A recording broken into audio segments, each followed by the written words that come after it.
तो China linked apps, China से जुड़ी हुई जो एप्लीकेशंस हैं उनको सरकार ने बैन कर दिया है, और भी एप्लीकेशन को बैन किया है। Ministry of electronics and information technology मीटी, इन्होंने 54 और एप्लीकेशंस को बैन कर दिया है, जो कि या तो चाइना में ओरिजिनेट हुई हैं या कहीं ना कहीं से उसका एप्लीकेशन का कनेक्शन चाइना के साथ है।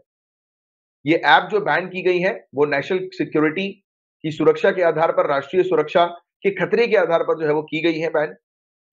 और इस रिगार्ड में क्या प्रोविजन है, तो नई एप्लीकेशन को बैन किया है जो सेक्शन 69 इंफॉर्मेशन टेक्नोलॉजी एक्ट का जो हमें देखने को मिलता है, उसके अंदर जो इमरजेंसी पावर्स हैं, तो उसका उपयोग करते हुए ये नई एप्लीकेशन को बैन किया है। ज्यादातर एप्लीकेशन जो है वो क्लोन है या फिर शैडो एप्स हैं उन एप्लीकेशन की जो ऑलरेडी सरकार ने बैन कर दी थी, राइट। और कौन सी दूसरी एप्लीकेशन जो है वो सरकार के द्वारा पास पे बैन की गई है, तो आपको बता दें आज की डेट में टोटल लगभग 300 एप्लीकेशन आईटी मिनिस्ट्री ने बैन करी है। मिनिस्ट्री का कहना यह है कि these applications were prejudicial to sovereignty and integrity of India, defence of India, security of state and public order, कि भारत की संप्रभुता और अखंडता, भारत की रक्षा, राज्य की सुरक्षा और सार्वजनिक व्यवस्था के लिए नुकसानदेह ये एप्लीकेशन है।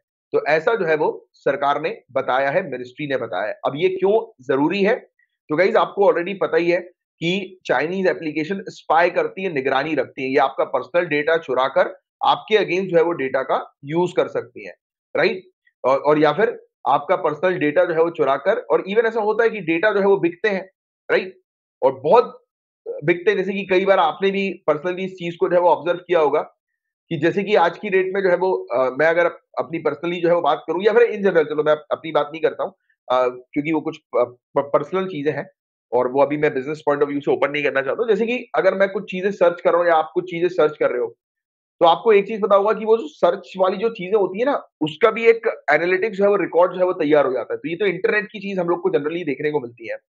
बट क्या होता है कि आप किसी चीज को सर्च कर रहे हो, किसी चीज को डाउनलोड कर रहे हो, अपने फोन में स्टोर करके रख रहे हो अपने पर्सनल यूज के लिए, तो वो ऐसी जो चीजें होती है ना वो सामने वाले के पास कलेक्ट होती रहती है, राइट, उसका रिकॉर्ड जो है वो बनता रहता है। और इसलिए कई केसेस में, जैसे कि आपको पता होगा गाइस कि कई बार किसी हम एप्लीकेशन को जो है वो डाउनलोड करते हैं और वो एप्लीकेशन जो है वो हमसे किस चीज के बारे में मांगती है, साइन इन करने के लिए मांगती है या क्रिएट अकाउंट करने के लिए मांगती है। तो अगर उसका इंडिविजुअल क्रिएट अकाउंट जो है तो बढ़िया है, बट अगर वो किसी, जैसे फॉर एग्जांपल कि आपको अगर बोल रही है कि sign in via Google account, कि गूगल अकाउंट के थ्रू साइन इन करो, तो एक बार ये चीज ध्यान में रखना कि वो एप्लीकेशन ऑथेंटिकेटेड है तो ही साइन इन करना, वरना क्या होगा, आपका गूगल आईडी और पासवर्ड सामने वाले के पास चला जाएगा। ऐसी भी घटनाएं बहुत होती हैं। आपने खुद ने इस चीज को नोटिस किया होगा, साइन इन वाया गूगल। तो होता क्या है कि साइन इन वाया गूगल में एक चीज ध्यान में रखना, अगर आप साइन इन पर क्लिक कर रहे हो और वो ऑटोमेटिकली साइन इन हो जा रहा है तो बढ़िया है।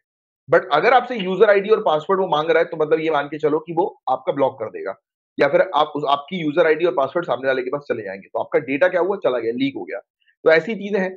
और गवर्नमेंट के पास काफी सारी कंप्लेंट्स भी आई हैं अलग अलग सोर्सेज से, काफी सारी रिपोर्ट्स के थ्रू भी बताया गया कि काफी सारी मोबाइल एप्लीकेशन जो है एंड्रॉइड और आईओएस प्लेटफॉर्म पर, जो कि लोगों का डेटा चुरा रही थी, राइट, और डेटा जो है वो अनऑथराइज तरीके से सर्वर्स पर अपलोड कर रही थी, जो कि इंडिया के बाहर लोकेटेड है, राइट। तो ये चीज हम लोग को देखने को मिल रही थी, और ये मैटर जो है वो बहुत ही डीप और इमीडिएट कंसर्न का मैटर हम लोग को देखने को मिल रहा है। बहुत ही चिंताजनक ये मैटर है और जल्दी से जल्दी इस पर उपाय लेने की आवश्यकता है।